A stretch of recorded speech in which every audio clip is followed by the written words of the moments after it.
So आज मम्मीने मला एक चॅलेंज दिलेलं वॉटरप्रूफवाला मेकअप करून दाखव आणि मी पण छानपणा करत ते चॅलेंज एक्सेप्ट केलं आणि करून दाखवला. पण मला काय माहिती ही मला लग्नात गेल्यावर तिथे कामं सांगणार, घरची पण करा आणि बाहेरची पण करा. चला आता स्वेटिंगवाला मेकअप कसा करायचा बघूयात. मी माझ्या फेसला ऑलरेडी मॉइश्चरायझर लावून ठेवलेलं, त्यामुळे मी आता फिक्सर यूज करते. सगळ्यात आधी हे फेसेस कॅनडाचं फिक्सर आहे. त्यानंतर मी आता फाउंडेशन यूज करते. फेसेस कॅनडा माझा फेवरेट ब्रँड, ज्याचं फाउंडेशन मला खूप जास्त आवडतं कारण की हे 3 in 1 आहे आणि इन्स्टंट शाईन सुद्धा प्रोव्हाइड करतं. तसंच हे वॉटरप्रूफ करायला खूप जास्त मदत करतं. मग मी पटकन ब्लशी करते, पटकन असं लायनर लावते आणि पटकन लिपस्टिक सुद्धा लावते. आणि मम्मीने माझ्यासोबत कधीच काम केला हे मलाच कळलं नाही.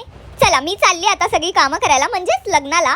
आणि त्याआधी मी फिक्सर मारून घेते पुन्हा एकदा फेसेस कॅनडाचं. आणि हे माझं पूर्ण लुक झालेलं आहे, खूप भारी. जर तुम्हालाही असं लुक करायचं असेल तर फेसेस कॅनडाचे हे प्रोडक्ट यूज करायला अजिबात विसरू नका. प्रोडक्टला मी ऑलरेडी टॅग केलं आहे, खाली डिस्क्रिप्शनमध्ये लिंक्स आहेत, त्याच्यावर क्लिक करा आणि तुम्ही पण जाऊन हे प्रोडक्ट नक्की बाय करा. पर्पल ॲपवरती हे अवेलेबल आहे. Thank you so much.